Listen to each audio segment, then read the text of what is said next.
Iglesia Cristiana La Familia presenta un mensaje a la luz de la palabra.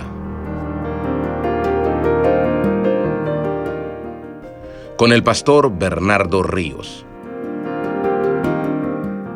A continuación.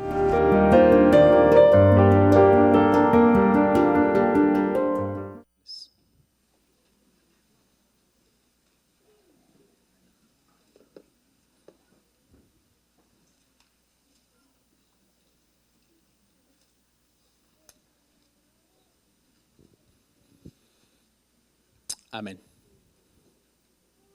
Gloria a Dios. Juan capítulo 5 verso 1, leemos la palabra y dice de la siguiente manera. Después de estas cosas, había una fiesta de los judíos y subió Jesús a Jerusalén. Vamos a analizar hasta el 24, pero vamos a leer hasta ahí nada más y vamos a orar. Amén. Padre, te doy gracias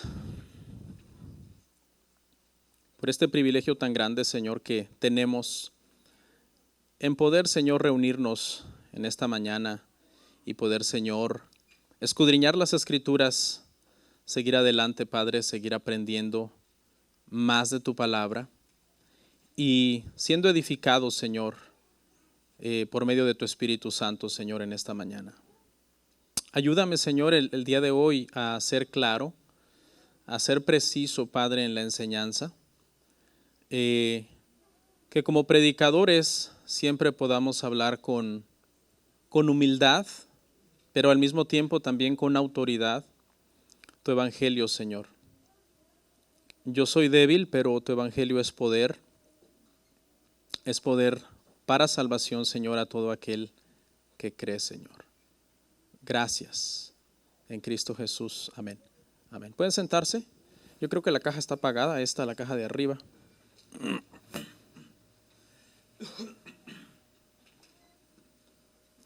Hermanos,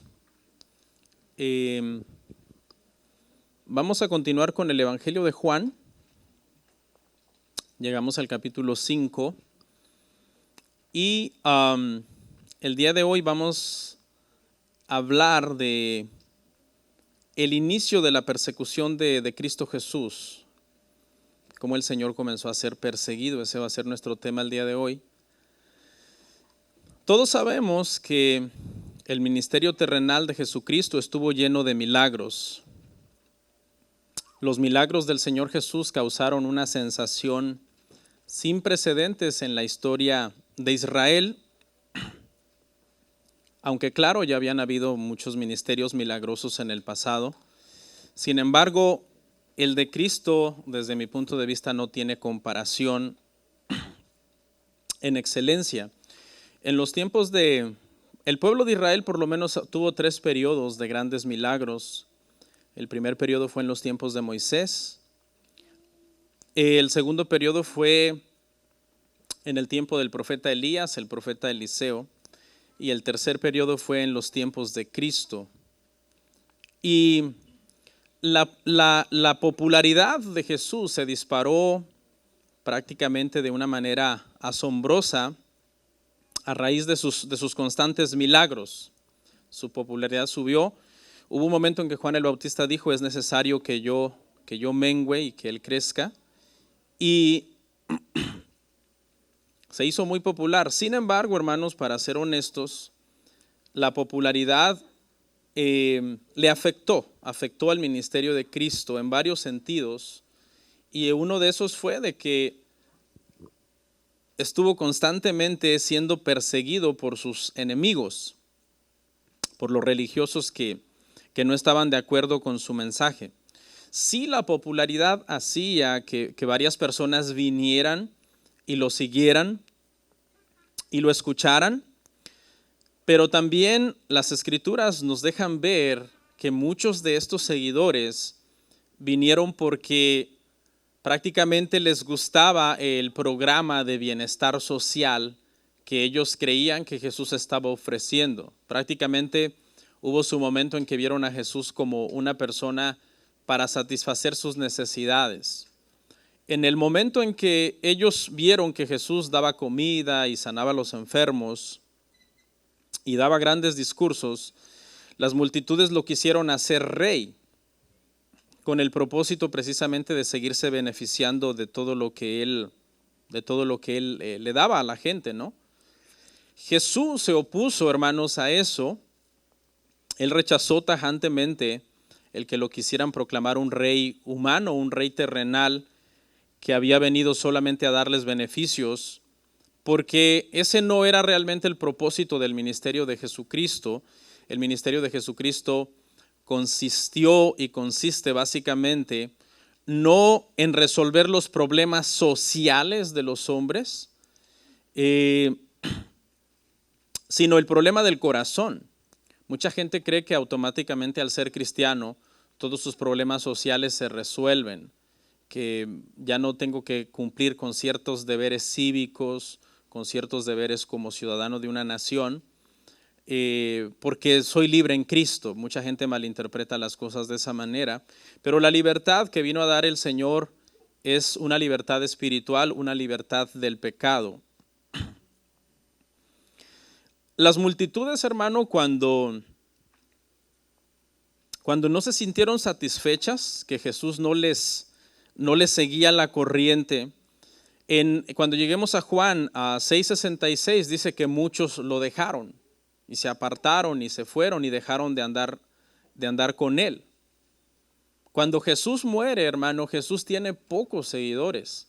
De todos esos miles que lo habían seguido en su momento, en su ministerio terrenal, cuando Cristo muere, solamente hay como 120 más o menos en el aposento alto que reciben la venida del Espíritu Santo y nace la iglesia. Hay otros 500 más o menos en Galilea, que son aquellos que dice que fueron a los que se les apareció en su resurrección. Pero aún así son pocos, comparados con todos los miles que el Señor alimentó. Amén. Entonces, el día de hoy vamos a ver cómo un beneficio, un milagro que él hizo a un hombre, provocó la persecución. Ese es el tema el día de hoy. La persecución de Cristo.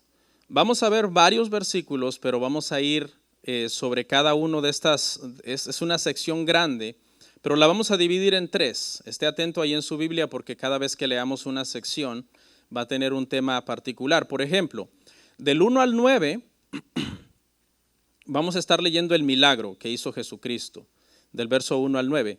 Del verso 10 al 16 vamos a ver la persecución de Cristo, cómo inició la persecución contra él.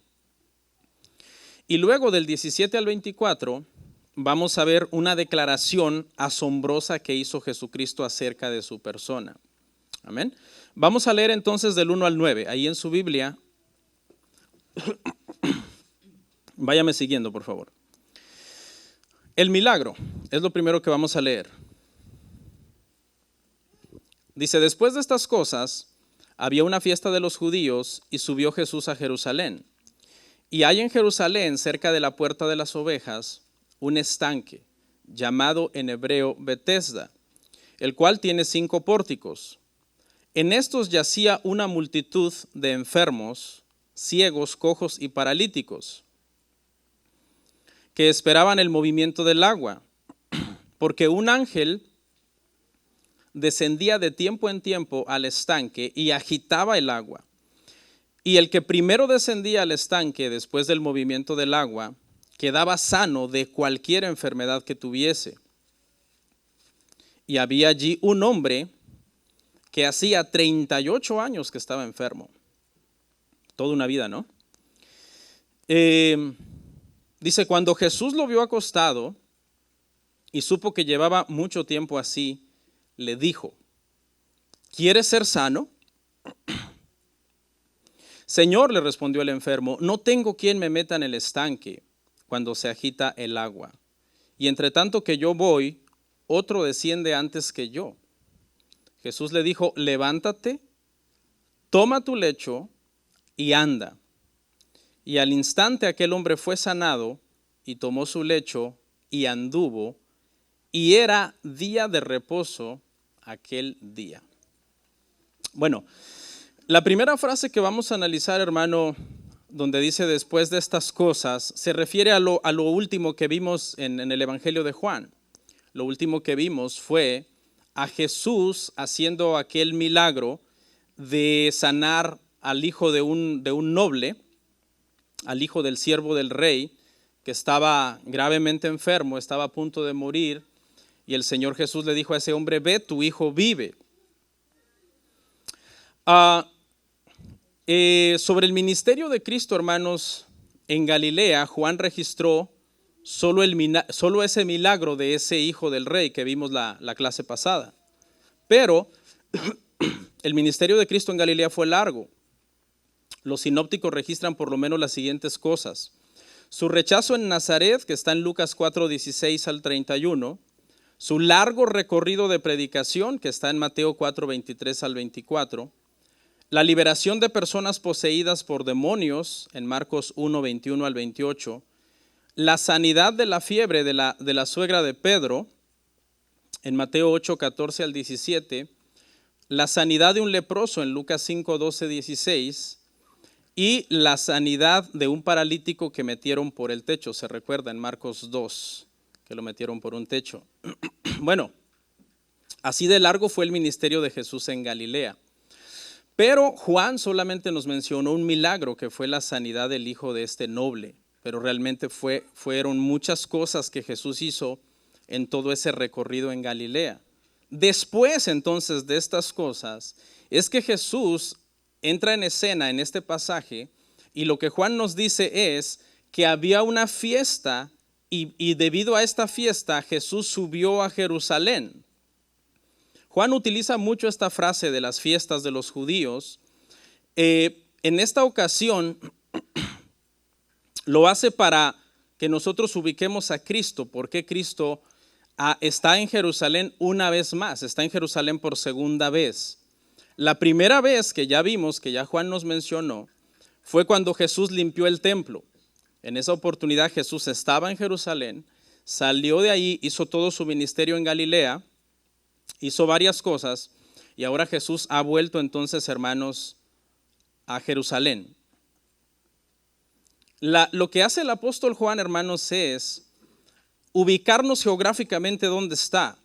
Porque si usted se da cuenta, dice, va prácticamente de lo más general a lo más particular. Dice, estaba en Jerusalén, estaba cerca de un estanque que se conoce como el estanque de Betesda, el cual queda ubicado más o menos donde hay una puerta que se conoce como la puerta de las ovejas, el cual tiene 5 pórticos.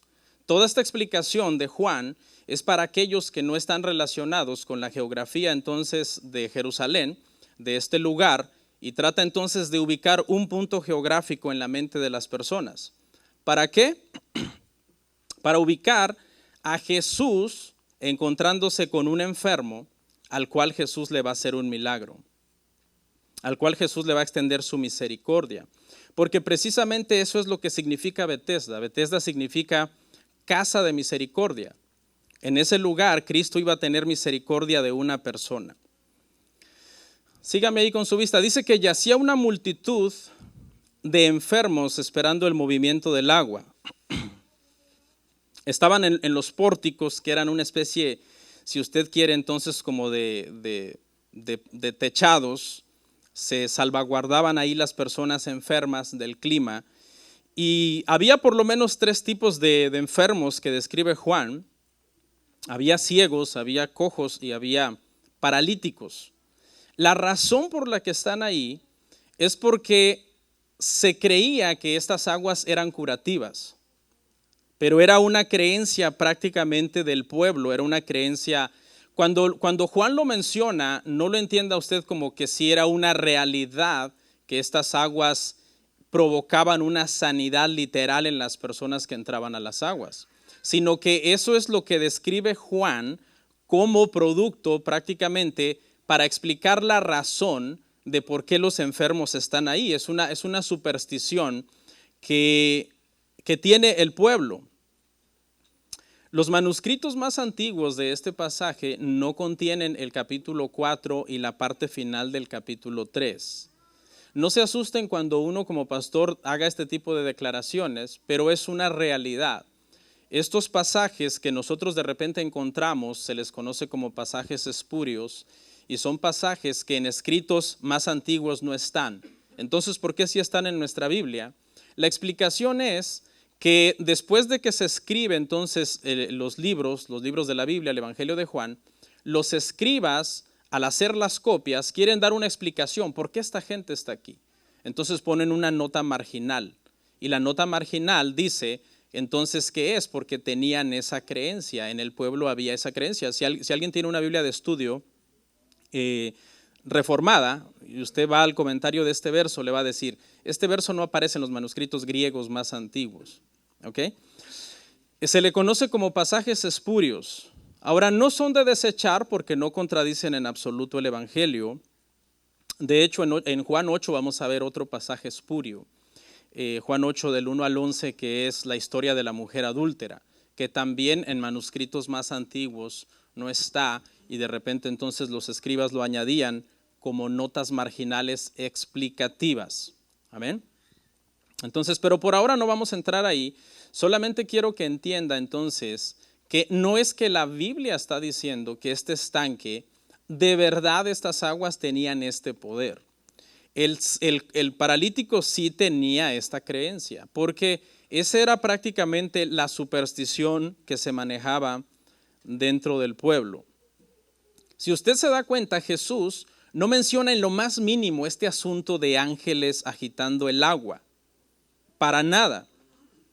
En el Nuevo Testamento también ninguno de los apóstoles o escritores del Nuevo Testamento hacen mención de este lugar. Si de verdad existía este lugar tan milagroso y tan poderoso donde literalmente la gente se sanaba, estamos seguros que en alguna parte del Nuevo Testamento o algún otro escritor hubiera hecho mención de esto. Pero Cristo y los apóstoles entonces no hacen mención en lo absoluto.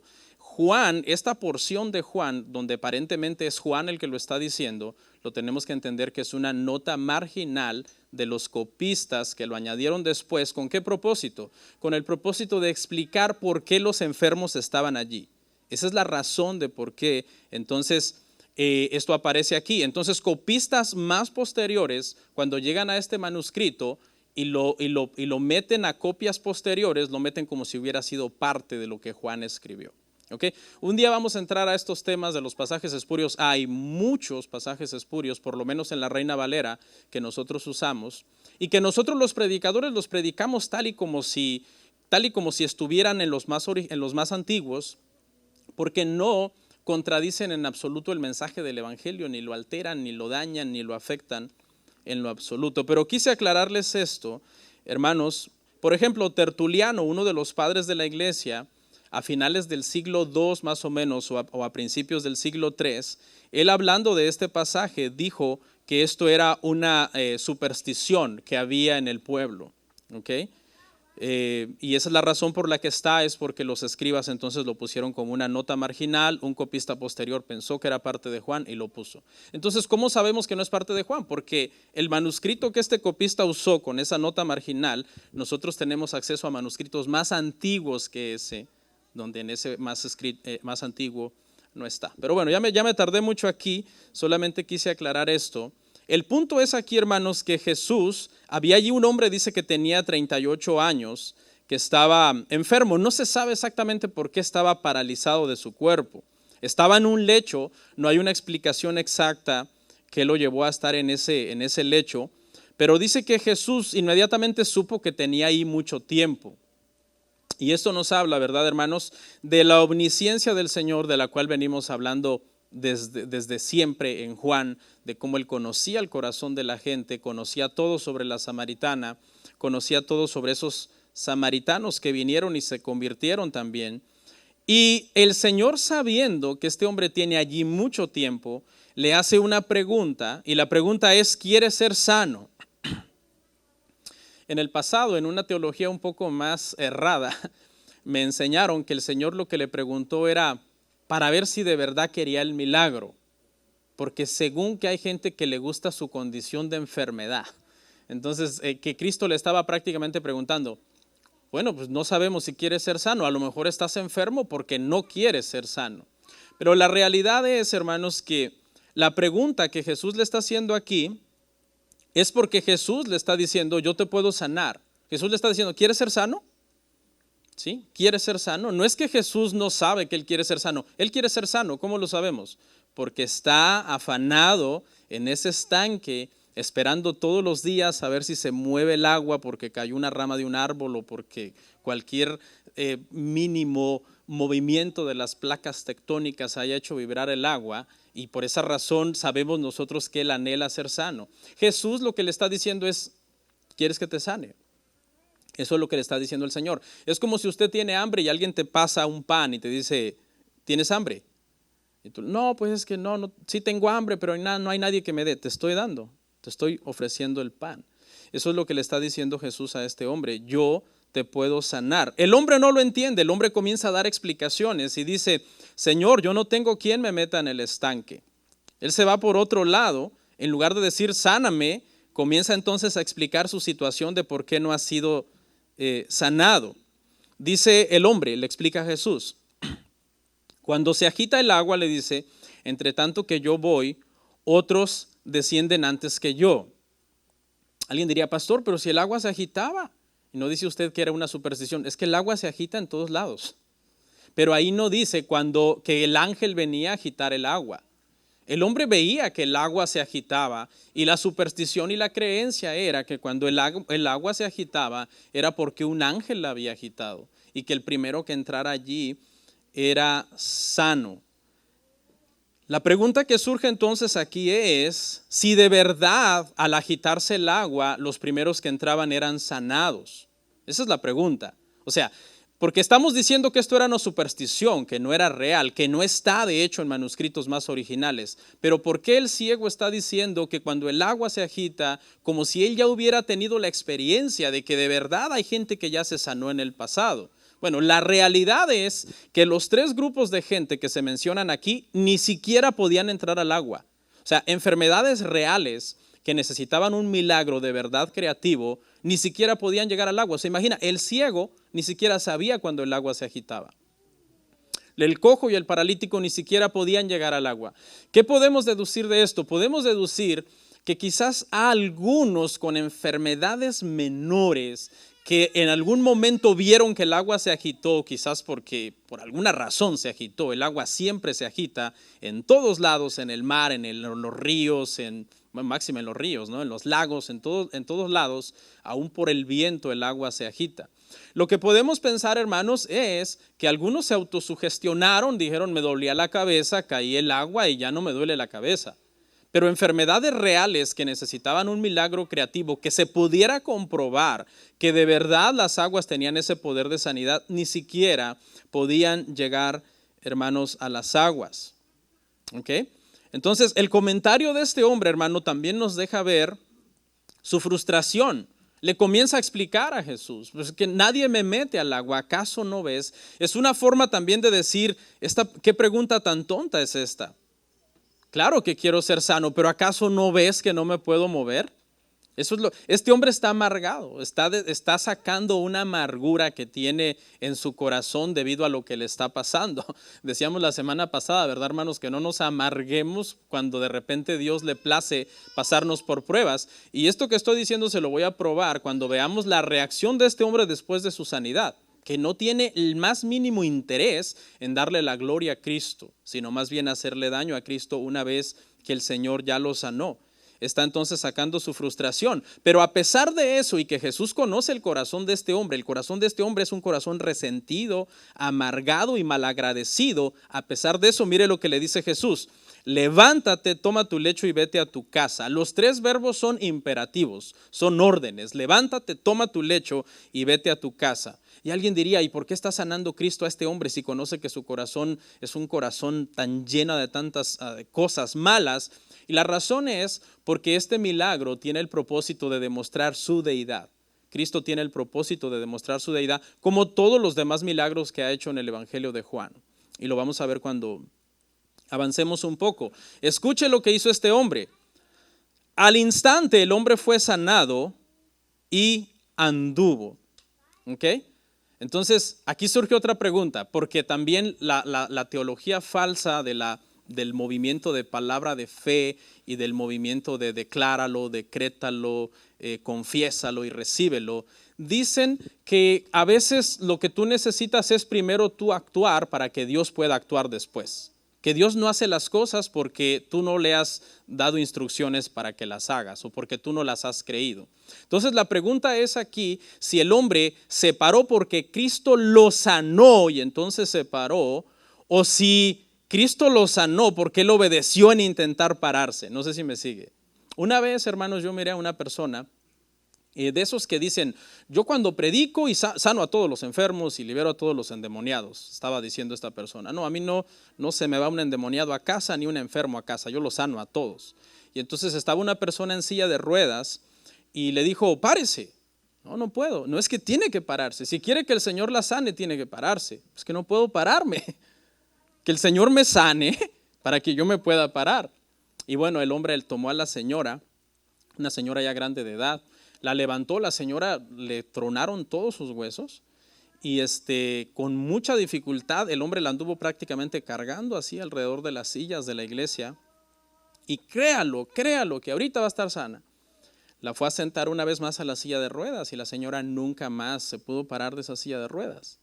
Entonces, estas personas, hermano, que trabajan así, prácticamente lo que enseñan es, no fui yo el que fallé, sino que fue la persona que no tuvo fe. Dios no pudo sanar a esta persona porque esta persona no tiene fe. Y no sé si usted lo ve, pero para mí esa es una de las mentiras más crueles que existen. Prometerle a una persona, Dios te va a sanar, y cuando la persona no se sane, que la persona se sienta culpable y que diga, pero ¿por qué entonces Dios no me sana? ¿Acaso Dios no me ama? ¿Por qué yo oigo de otras personas que supuestamente sí Dios las sana? Y cuando digo supuestamente, no es que no creo en milagros, pero no creo en esos famosos milagreros cuyos ministerios están llenos solamente de mentiras y falsedades. Y cuando se trata ya de comprobar si médicamente ha habido de verdad un milagro creativo sustancial que se pueda probar, siempre resulta que no, era una migraña, era un dolor abdominal por aquí. ¿Y cómo sabes que te sanaste? No, pues yo pienso que me sané, me sentía mal, ahora me siento bien. Entonces, disculpen que me alargue tanto en este asunto, pero creo que es bueno también que aclaremos que a este hombre se pudo parar porque Cristo lo sanó. Este hombre no tenía fe en Cristo, pero Cristo tiene el poder de sanar a quien Él le plazca. No estoy diciendo esto para que no tengamos fe en Cristo. Claro, nosotros debemos de creer en Cristo y tener fe en Cristo, pero Cristo nos puede sanar con fe o sin fe, porque Cristo es Dios. Ahora, a este hombre, por ejemplo, lo sanó sin fe, pero este hombre no habla en ningún momento la Biblia de que se haya convertido, de que haya nacido de nuevo. Al contrario, lo que vamos a encontrar aquí es una manifestación de malagradecimiento contra el Señor Jesucristo. Cierro esta parte entonces, hermano, diciendo que este hombre se pudo levantar porque Cristo lo sanó. Y no es que porque se pudo levantar, entonces Cristo dijo, bueno, hiciste tu parte, ahora yo te voy a sanar. Pero este es el milagro entonces, hermano. Y cierra la nota con algo bien importante, porque esto es lo que desencadena la persecución, y es que el milagro se hizo en un día de reposo. Con esto en mente vamos a leer del 10 al 16 sobre la persecución entonces de Cristo. Entonces los judíos dijeron a aquel que había sido sanado, es día de reposo, no te es lícito llevar tu lecho. Él le respondió, el que me sanó, él mismo me dijo, toma tu lecho y anda. Entonces le preguntaron, ¿quién es el que te dijo, toma tu lecho y anda? Y el que había sido sanado no sabía quién fuese, porque Jesús se había apartado de la gente que estaba en aquel lugar.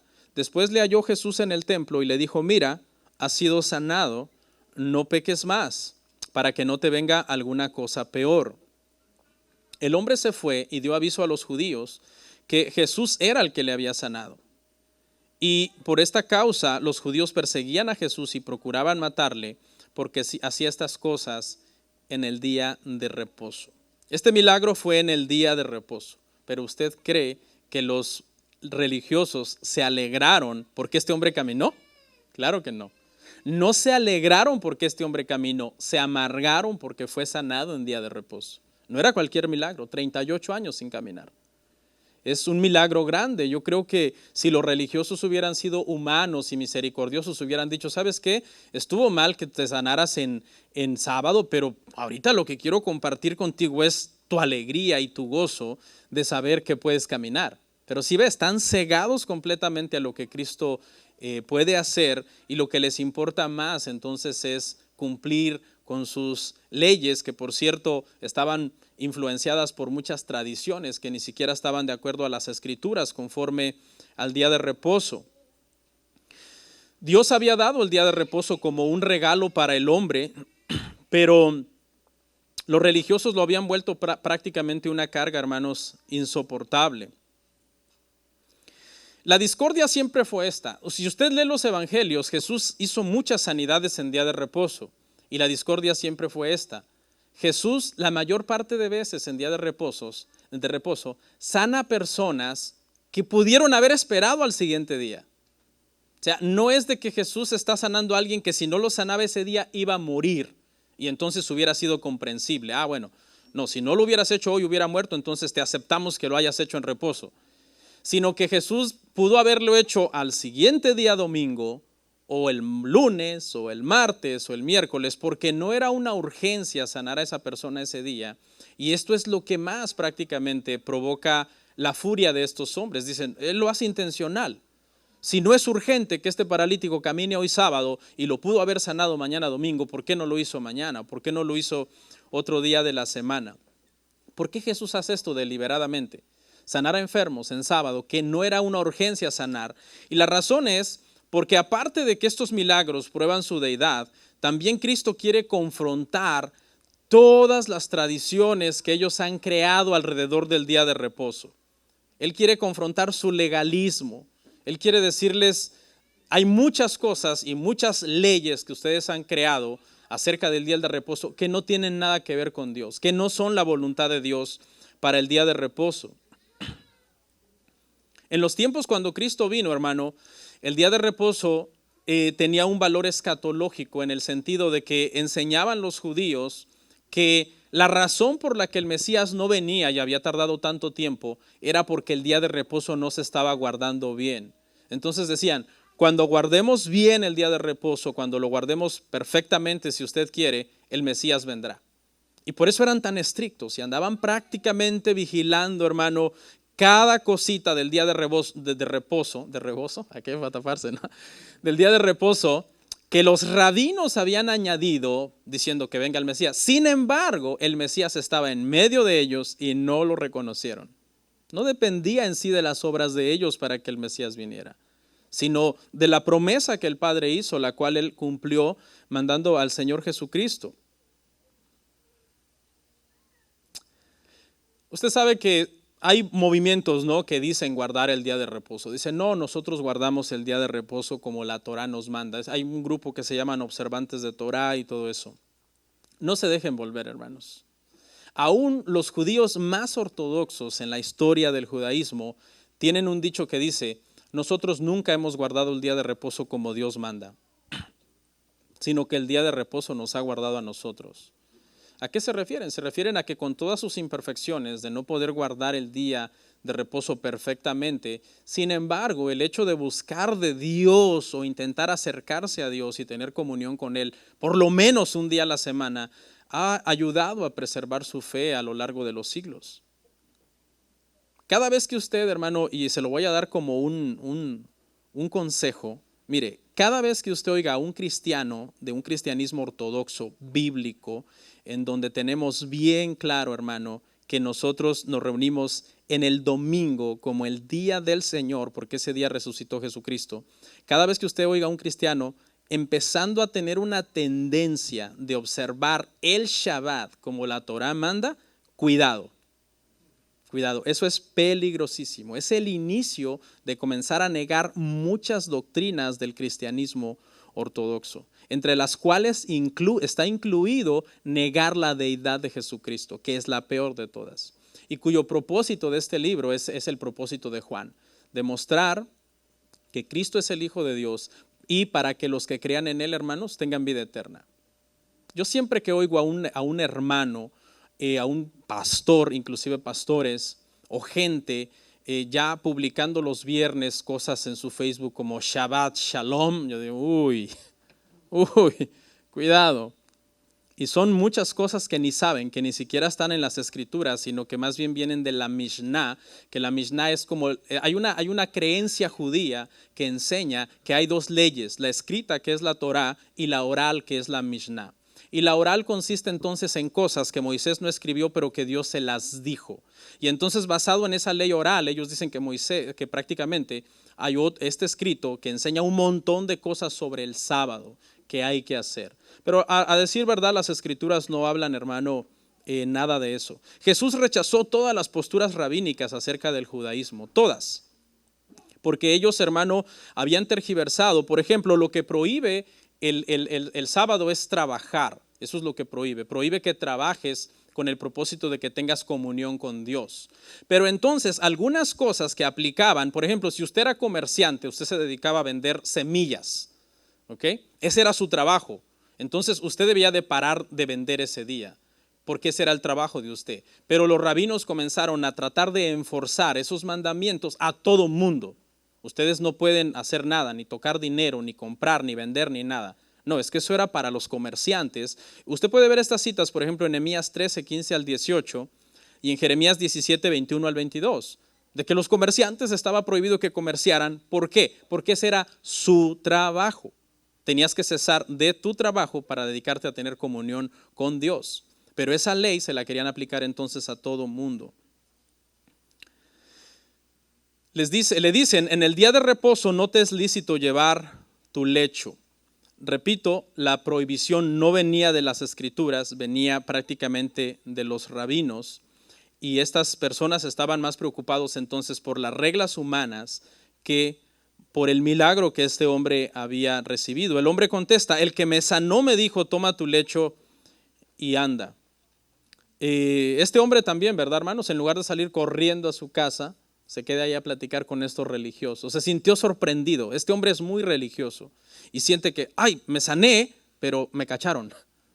Y se le olvida su milagro, ¿no? Y se pone, en lugar de brincar de gozo, irse a su casa y celebrar con su familia, se pone a darle explicaciones a estos religiosos. Quizás, basados en Juan 9, ¿qué tiene miedo? La expulsión de la sinagoga. Porque en Juan 9 Jesús sana a un ciego de nacimiento y el ciego de Juan 9 no tiene el más mínimo miedo. Este hombre tiene miedo. Este hombre quiere complacer a los religiosos, quedar bien con ellos, no con Cristo que lo acaba de sanar, sino con ellos. El ciego de Juan 9 no tiene la más mínima intención de complacerlos a ellos, sino de complacer a Cristo. Y no le importa que lo expulsen de la sinagoga. Lo vamos a ver cuando lleguemos ahí. Pero este hombre, fíjese lo que hace. ¿Quién te dijo que te lo llevaras? El que me sanó. Le echa la culpa a Cristo. Le pasa la responsabilidad prácticamente a Cristo. Es decir, yo llevo mi lecho, sé que estoy mal, que no debería de estarlo haciendo de acuerdo a la tradición rabínica, no de acuerdo a las escrituras. Pero no es culpa mía, es culpa del que me sanó. Él me dijo, lleva tu lecho. Y ellos le preguntan, ¿quién es el que te dijo eso? ¿Quién es el que te dijo, toma tu lecho y anda? Y el hombre no sabe. El hombre no sabe quién es. Dice, no sé quién es. Porque la aproximación fue prácticamente de un extraño que lo sanó y se fue y no hubo entonces ninguna conversación. ¿Qué pasó? Que después Jesús lo halló en el templo a este hombre. Y Jesús le dijo, no peques más para que no te venga alguna cosa peor. Y ahí el hombre identificó entonces que había sido Jesús el que lo había sanado. Quiero explicar esta frase, vete y no peques más para que no te venga alguna cosa peor, que está un poquito, que se puede malinterpretar. Y quiero decir, número uno, que todas las enfermedades son producto del pecado de Adán. Todas las enfermedades son producto del pecado de Adán, sea grave, sea pequeña, sea curable, sea incurable, todas las enfermedades. Pero no todas son producto de un pecado específico. No todas las enfermedades son producto de un pecado específico y hay enfermedades que son producto de un pecado específico. Por ejemplo, una persona que comete el pecado de ser un alcohólico puede recibir por su pecado específico una enfermedad específica, cirrosis hepática si usted quiere. ¿Okay? Pero también es cierto que a una persona abstemia que nunca ha tomado alcohol le puede dar cirrosis hepática. ¿Es cierto? Eso es verdad.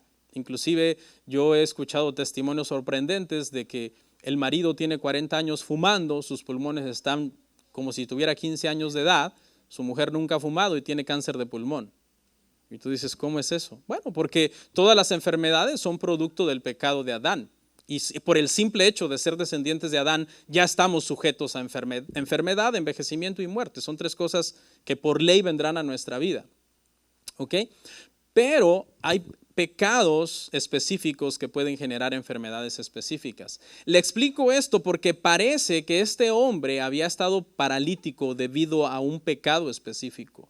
Y es en este sentido entonces que Cristo le está diciendo, vete y no peques más para que no te venga alguna cosa peor. No sabemos qué pecado, porque también tenemos que entender que tenía 38 años en un lecho. No sabemos qué pecado había sido, el que quizás había generado esta situación en él. ¿Okay? En este sentido, tiene sentido decirle a alguien, vete y no peques más. O sea, entonces lo voy a ejemplificar. Entonces, si Cristo sanara a una persona que tiene cirrosis hepática por ser alcohólico, y Cristo le dice, vete y no peques más, ¿qué le está diciendo? Vete, ya no tomes. Pero ¿le puede decir Cristo lo mismo a una persona que también fue sanada de cirrosis hepática, abstemia, que nunca ha tomado? Claro que no. Porque su enfermedad, no es el producto de un pecado específico, sino es producto del pecado de Adán prácticamente. Aunque el consejo de irnos y no pecar más siempre viene a modo, porque entre más nos alejemos del pecado, mejor. Pero mire lo que hizo este hombre. Se fue, dio aviso a los judíos de que Jesús era el que lo había sanado. 38 años sin caminar. Sus primeros pasos los usa para ir al templo. Qué bueno, gloria a Dios.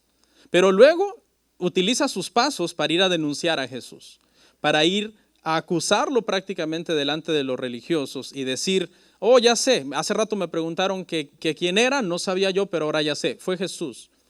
Este hombre, hermanos, es uno de los hombres más ingratos de todas las Escrituras, de los más malagradecidos que podemos ver, hermanos, en todas las Escrituras. Su lealtad, antes que a Jesús que lo sanó, su lealtad es a los judíos religiosos que lo están confrontando por su sanidad. Él prefiere venir a rendir cuentas ante ellos en lugar de rendirle adoración a Cristo, como aquel ciego que también Cristo lo encontró, se acuerda después, y le dijo Jesús, ¿crees en el Hijo de Dios, crees en el Mesías? Y el hombre dijo, ¿quién es para que yo crea en él? Yo soy el que habla contigo, y se postró y lo adoró. La reacción de este hombre es muy diferente. Va más bien entonces a acusar al Señor Jesucristo delante de los religiosos. Dice, por esta causa los judíos procuraban matar a Jesús por hacer estas cosas en sábado. Los judíos no habían identificado bien a Jesús, pero gracias entonces a este hombre ingrato, ahora ya saben que Jesús es entonces el foco de ataque sobre el cual se van a lanzar, que fue el que hizo este milagro en un sábado. Amén. Y aquí entonces, hermano, inicia esta persecución contra Jesús. Y cuando los judíos lo confrontan, él hace una declaración muy grande que es con la que vamos a terminar, leyendo del verso 17 al 24, que trata entonces sobre esta declaración que Cristo hace a los judíos cuando lo vienen a perseguir. Dice, y Jesús les respondió, mi Padre hasta ahora trabaja y yo trabajo. Por esto los judíos aún más procuraban matarle, porque no solo quebrantaba el día de reposo, sino que también decía que Dios era su propio Padre, haciéndose igual a Dios. Respondió entonces Jesús y les dijo, de cierto os digo, no puede el Hijo hacer nada por sí mismo, sino lo que ve hacer al Padre, porque todo lo que el Padre hace, también lo hace el Hijo igualmente. Porque el Padre ama al Hijo y le muestra todas las cosas que Él hace, y mayores obras que éstas le mostrará, de modo que vosotros os maravilléis. Porque como el Padre levanta a los muertos y les da vida, así también el Hijo a los que quiere da vida. Porque el Padre a nadie juzga, sino que todo el juicio dio al Hijo, para que todos honren al Hijo como honran al Padre. El que no honra al Hijo no honra al Padre que le envió. De cierto os digo, el que oye mi palabra y cree al que me envió, tiene vida eterna y no vendrá condenación, mas ha pasado de muerte a vida. ¿Cuál es la declaración? ¿De qué estamos hablando? ¿De qué declaración? Bueno, a lo largo del Evangelio se han venido haciendo declaraciones muy grandes, muy fuertes. Juan, desde el capítulo 1, verso 1, declaró tres cosas, ¿no? Que Cristo era eterno, que Cristo estaba con Dios en la eternidad y que Cristo es Dios. Eso lo dijo Juan, eso no lo dijo Cristo. Pero ahora ha venido ya entonces el mismo Cristo haciendo declaraciones, como por ejemplo a la samaritana le dijo, yo soy el Mesías. Y los samaritanos dijeron, tú eres el Salvador del mundo. Pero es que todavía hay una declaración más grande que esas dos declaraciones. Y es la declaración donde Cristo dice, yo soy Dios, yo soy igual que Dios. Somos iguales en deidad con el Padre. Hijo de Dios por naturaleza, no por creación, no por adopción como nosotros, que somos hijos de Dios o por naturaleza o por adopción, por creación o por adopción, pero Cristo es, hermanos, por naturaleza. Cristo es Dios en carne. Vamos a ver 5 cosas en este último punto, hermano. Este último punto acerca de la declaración de Cristo. Y está tan claro que Cristo es Dios en este pasaje. Y por eso el título es una declaración sorprendente. La primera, Jesús es igual al Padre en cuanto a persona. Mire, la frase que vamos a usar para esta afirmación es, mi Padre hasta ahora trabaja y yo trabajo. ¿Y qué significa esto? Lo que Cristo está diciendo es que la restricción de no trabajar en sábado, cuando el Señor la dio para los hombres, no para sí mismo. Dios no necesita descansar, somos conscientes de eso, ¿verdad? Cuando Dios hace la creación en Génesis y están los 6 días de creación y Dios descansa el séptimo día, no es porque Dios está cansado, eso lo sabemos. Lo que quiere decir es que simplemente cesó su obra, terminó de crear y entonces paró de trabajar. Pero no porque el Señor, hermanos, estuviera cansado. Y Cristo está diciendo, de la misma forma que el día de reposo no es para Dios, sino para los hombres, el día de reposo tampoco es para mí. Y lo que Cristo está diciendo es que Él puede hacer lo que Él quiera en el día de reposo. Pastor, ¿puede pecar? Claro que no, eso no está en la naturaleza de Dios.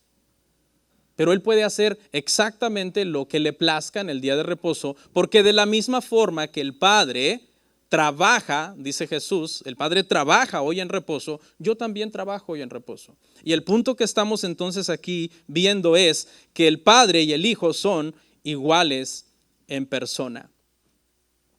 El principio del mandamiento, el principio espiritual detrás del día de reposo, hermanos, sigue vigente. Eso sigue vigente, eso lo sabemos. Es la sabiduría de Dios la que ha decidido que un día de los 7 días de la semana nosotros paremos de trabajar y dediquemos ese día a la comunión con Él, a la confraternización con nuestros hermanos, a la adoración, a escuchar el consejo de su palabra. Eso sigue vigente. Los cristianos seguimos en este sentido cumpliendo el espíritu de este mandamiento, dedicando al Señor por lo menos un día de la semana. ¿Sí? Al Señor. Por eso es que no es bueno que los cristianos, para nosotros los creyentes, que el domingo es el día del Señor, no es bueno que los cristianos trabajen un domingo, no es saludable. Tal vez en un periodo, por una emergencia, que dices, bueno, me toca trabajar 3 meses y ni modo. O me toca por alguna emergencia en la empresa donde trabajo, en la compañía, suplir a alguien por 5 o 6 domingos, pero se entiende que es una emergencia, una necesidad. Un cristiano en sí, hermano, siempre debe de estarse congregando los domingos mínimo de forma regular, siempre, porque es el día del Señor. ¿Ok? Cristo y el Padre no tienen un día de reposo en sí, porque Cristo es Dios, el Padre es Dios, pero nosotros sí necesitamos tener un día de comunión con Dios. Amén. Y ese principio, hermanos, sigue vigente. No estamos bajo la letra, obviamente, ¿verdad? Donde usted dice, ay, no puedo ni comprarme un hot dog hoy porque no debo comprar. O no puedo ni prender un foco o ni abrir. Los judíos más ortodoxos que de verdad se esfuerzan, hermano, por guardar el sábado, se las ingenian y han puesto tantas leyes como, por ejemplo, al abrir el refri, el viernes antes de que se meta el sol le quitan el foco. Entonces, ¿para qué? Para que el sábado, cuando lo abran, no se prenda el foco. ¿Para qué? Para que no violen, según ellos, donde dice no harás fuego en el día de reposo. Entonces, cuando alguien se mete a ese legalismo, hermano, de que yo voy a observar la Torá a como está, porque ni una jota ni una tilde ha pasado, y sacan de contexto Mateo 5, 17 al 19, entonces siempre habrá alguien que es más justo que ese. Yo veo a muchos sabatarios, hermano, de esos que guardan sábado, peleando los sábados en Facebook. Digo, ¿y entonces cuál es la diferencia? No, es que ustedes los romanos no lo guardan. Su cristianismo es greco-romano y no sé qué. ¿Y tú qué estás haciendo en Facebook peleando conmigo en Shabbat Shalom? ¿No? Entonces, nunca se deje envolver, hermano, por esas personas. Lo que esas personas hacen, los que se quieren meter, hermano, a guardar la Torá y observar toda la ley, es ponerse un yugo en la nuca. ¿Sí? Y usted no caiga en eso, porque nosotros estamos completos en Cristo Jesús.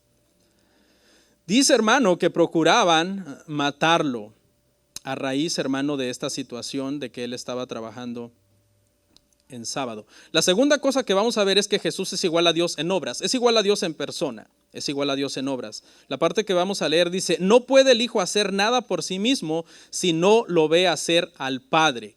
No puede hacer nada en sí mismo. ¿Por qué? Porque en su postura de siervo vino a ser obediente hasta la muerte.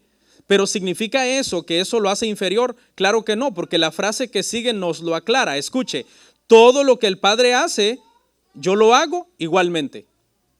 Eso es lo que está diciendo Jesús. Jesús es igual al Padre, entonces, en obra. Él está diciendo, yo soy Dios. Por eso lo quieren matar. ¿Ok? No es, hermano, que lo están malinterpretando. Los judíos sabían que hacerse igual a Dios era una blasfemia. No lo están malinterpretando. Si lo hubieran estado malinterpretando, vienen con las piedras y entonces Jesús les dice, espéreme, ¿por qué me quieren apedrear? Oh, porque te estás haciendo igual a Dios. ¿Qué podía hacer Jesús? Aclarárselo. No, están equivocados. Yo no estoy diciendo eso. Pero él no se los aclara, porque eso es exactamente lo que él está diciendo. Yo soy igual al Padre en persona, igual al Padre en obra. Lo que él hace, yo también lo puedo hacer. Y luego da ejemplos. Mire, igual a Dios en poder y soberanía. Es el tercer punto. Como el Padre les da vida, dice, yo también doy vida a los que quiero. Ahí está. Es que es claro. Cuando Elías, hermano, y Eliseo resucitaban muertos, los resucitaban como representante de Dios. Pero no es que ellos tenían el poder de darle vida a los muertos, era Dios que los usaba para Dios darle vida a los muertos. Cuando Cristo resucitaba, lo hacía Él mismo como Dios, dándole vida a Él directamente a los muertos. Yo les doy vida. De la misma forma que el Padre da vida, yo también doy vida. Entonces, por eso es que Él comienza entonces a dar unos ejemplos. Todo lo que el Padre hace, yo lo hago igualmente. El Padre puede dar vida, yo también puedo dar vida. Y de hecho, hermano, aquí a manera de aclaración, también el Padre, aunque muchos no lo van a entender, es el único que puede dar muerte. Jehová mata, Jehová da vida, dice las Escrituras. Cuando una persona se enferma y muere, en realidad la enfermedad no lo mató. Sí puede ser el medio que se usó para que la persona ya Dios se lo llevara. Pero cuando Dios dice, fulano no va a morir y punto, aunque tenga una enfermedad X. Y todo lo contrario también puede pasar. Cuando le llega el día a alguien que el Señor dice, hasta aquí llegaste, es el último segundo de vida, de tu vida, que está escrito en mi calendario, esa persona va a morir. Estaba en las noticias con mi esposa, estábamos viendo unas historias un tanto extraordinarias en estos días, que tienen un poco que ver con el virus del COVID. Y hace unos días despertó un hombre que tenía, creo, 11 meses en coma, ya casi un año en coma, algo así. Cuando él entró en coma, el COVID no existía. Entonces, estando en coma, en un hospital, le dio el COVID. ¿Quién se lo pegó? Vaya usted a saber, ¿se imagina? Este hombre cuidándose lo mejor del mundo, que ha muerto en un hospital. Y no sé quién, un enfermero, alguien, le llevó el COVID al mismo hospital. En ningún lugar está exento nadie de este virus, hermano. Y entonces le da el COVID estando en coma, se sana del COVID y cuando despierta él no sabe nada y le dicen, pues estamos en medio de una pandemia. ¿Cómo? ¿Cómo es eso? ¿Se imagina? Es una historia extraordinaria, ¿no? Venció el COVID prácticamente estando en coma y se despertó en esta pandemia y ahora le tienen que explicar, esto ha pasado, que los chinos se comieron un murciélago y vaya usted a saber cuántas teorías de conspiración hay alrededor de esto. Esa es una historia extraordinaria. Pero también hace unos meses atrás leí otra y es que cuando se reabrió la escuela en un estado, no recuerdo el estado, los padres de una jovencita decidieron no enviarla en persona, dijeron no, que se quede en línea, es más seguro que esté aquí en casa, que se quede en línea y no la enviaron en persona. Y entonces la chica se quedó en sus clases en línea, pero el cuarto, el área de la casa donde estaba su escritorio y su compu y todo, donde ella trabajaba, como que colindaba muy cerca de la calle. Y entonces un hombre perdió el control en la calle, entró con el auto y la mató, donde estaba tomando sus clases en línea. Y tú dices, qué irónico, ¿verdad? Tratando de evitar el COVID, tratando de evitar la enfermedad, se quedó en casa y ya le tocaba. Y el Señor se la llevó.